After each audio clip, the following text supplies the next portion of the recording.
Kisah Salman Al-Farisi, gubernur yang disangka kuli panggul. Salman Al-Farisi adalah salah satu sahabat Nabi yang terkenal mempunyai sifat zuhud. Ketika Umar bin Khattab menjabat sebagai khalifah, ia mengangkat Salman Al-Farisi sebagai gubernur wilayah Madain. Pada awalnya, Salman menolak tawaran itu, namun karena Umar meminta langsung kepada Salman, akhirnya Salman menerima tawaran tersebut. Selama menjadi gubernur, Salman tidak ubahnya seperti rakyat biasa. Dia selalu memakai baju kusam, dan ia juga selalu menyempatkan diri berkumpul bersama rakyat. Hal ini ia lakukan agar Salman bisa mengetahui permasalahan yang sedang dihadapi rakyat dan dapat membantu dalam menyelesaikan masalah. Suatu ketika, Salman seperti biasa berkeliling di sekitar wilayah pemerintahannya dengan menggunakan pakaian kusam yang sering ia pakai. Di tengah perjalanan, ia bertemu dengan seorang musafir yang membawa karung berisikan kurma dan buah tin.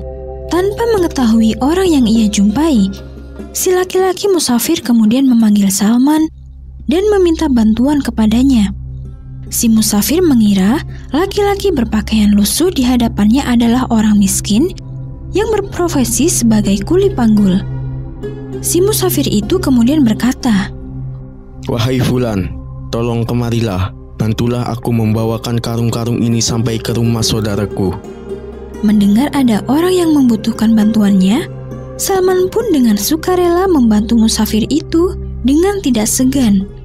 Salman membawa karung kurma di pundak. Selama perjalanan menuju rumah si musafir, mereka beberapa kali bertemu dengan rakyat yang menyapa Salman dengan sapaan.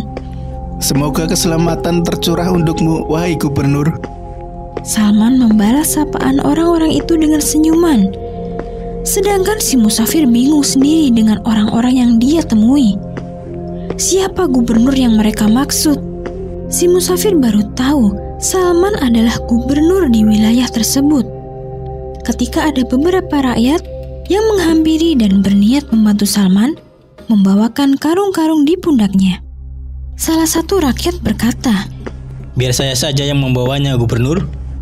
Salman menggelengkan kepala dan mengatakan bahwa itu sudah jadi tugas dia untuk membantu si musafir. Si musafir pun mulai paham bahwa yang tadi ia suruh-suruh adalah seorang gubernur. Ia pun tertunduk lesu dan meminta maaf kepada Salman. Salman menepuk pundak si musafir sambil mengatakan, "Tidak apa-apa, aku akan tetap membantumu membawakan karung ini sampai rumah saudaramu." Si musafir minta maaf sambil menyesali perbuatannya yang menilai orang hanya dari pakaiannya saja. Kisah Umar bin Khattab dan wabah ta'un di Syam. Munculnya wabah penyakit tidak hanya terjadi di zaman sekarang, tapi sudah ada sejak zaman dulu, termasuk pada zaman kekhalifahan Umar bin Khattab.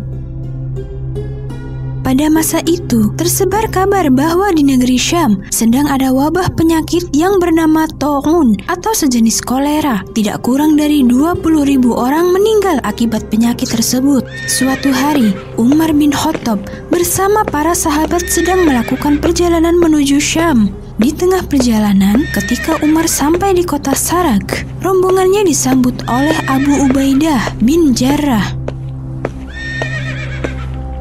"Wahai khalifah, sesungguhnya negeri Syam yang akan engkau datangi sedang dilanda wabah penyakit." Umar lalu memerintahkan rombongannya untuk berhenti sementara. Setelah itu, Umar mengumpulkan rombongannya untuk bermusyawarah membahas kelanjutan perjalanan mereka ke Syam. Muncul berbagai pendapat tentang ini. "Saya kira kita harus melanjutkan perjalanan menuju Syam karena kita sudah sejauh ini melakukan perjalanan dan akan sia-sia kita pulang tanpa membawa hasil." "Saya justru menyarankan agar rombongan kita pulang kembali ke Madinah karena akan sangat berbahaya jika kita melanjutkan perjalanan ke sana." Cukup lama Umar terdiam. Dia memikirkan jalan terbaik bagi nasib rombongannya. Setelah beberapa lama berpikir, akhirnya Umar mendapatkan keputusan. "Kalau begitu, saya putuskan besok pagi-pagi kita akan pulang. Istirahatlah kalian malam ini, karena besok kita akan melakukan perjalanan yang panjang." Abu Ubaidah yang sejak tadi memperhatikan jalannya diskusi, kemudian bertanya, "Wahai khalifah, Apakah kita sedang lari dari takdir Allah? Mengapa kau bertanya seperti itu? Karena saya merasa sudah seharusnya kita melanjutkan perjalanan ke Syam. Kalaupun di sana kita terkena wabah, mungkin kita sudah takdir Allah. Umar kemudian menjawab pertanyaan Abu Ubaidah dengan hati-hati.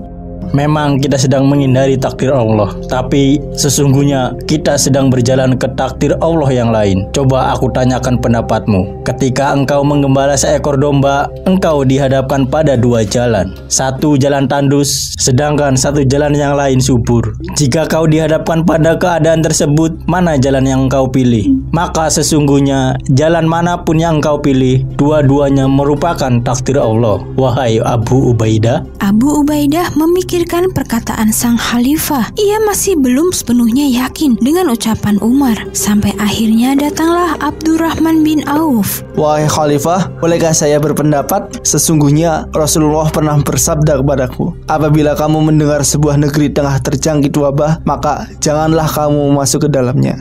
Sedangkan jika wabah itu menjangkit tempat kamu berada, maka janganlah engkau meninggalkan tempatmu dengan tujuan melarikan diri. Kisah Umar bin Khattab yang diam ketika dimarahi istrinya. Umar bin Khattab adalah sahabat Rasulullah yang mempunyai sifat keras dan tegas. Bahkan saking tegasnya, banyak musuh yang takut kepada Umar. Tapi meskipun begitu, Umar juga mempunyai sifat sabar yang tidak diketahui oleh banyak orang. Suatu hari ada seorang sahabat yang mempunyai masalah dengan istrinya. Istrinya sering memarahi dia sehingga membuat sang sahabat tidak tahan dan ingin berpisah. Tapi sebelum memutuskan hal tersebut, si sahabat ingin berkonsultasi kepada Umar.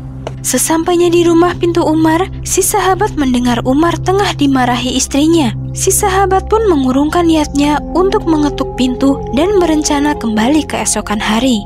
Tapi ternyata sebelum ia melangkah pergi, tiba-tiba saja pintu rumah Umar terbuka, menampakkan sosok Umar yang muncul dari dalam rumah. Ada apa gerangan engkau ke rumahku? Saya sebenarnya ingin menanyakan sesuatu padamu, wahai Khalifah. Tapi saya rasa malam ini bukan waktu yang tepat, jadi saya kembali besok lagi saja. Umar menggelengkan kepalanya, lalu berkata, Tidak apa-apa, kau bisa mengatakannya sekarang. Si sahabat lalu menceritakan masalah yang tengah ia hadapi, termasuk kebingungannya melihat Umar yang diam saja ketika dimarahi sang istri. Umar pun menjawab dengan tersenyum. Sesungguhnya istriku memarahiku bukan tanpa sebab, melainkan karena aku melakukan beberapa kesalahan yang membuat dia kesal. Jadi aku terima saja, karena aku tahu dia pasti lelah mengurusku beserta anak-anak seharian ini. Si sahabat terdiam sesaat. Ia pun memikirkan setiap perkataan Khalifah Umar secara mendalam hingga akhirnya ia mengerti dan berterima kasih kepada Khalifah Umar karena sudah menyadarkannya. Ia pun akhirnya pulang dengan hati yang ringan. Tidak ada lagi rasa kesal. Yang ada hanyalah rasa terima kasih yang ingin segera ia sampaikan kepada istrinya karena sudah merawat dia dan anak-anak dengan sepenuh hati.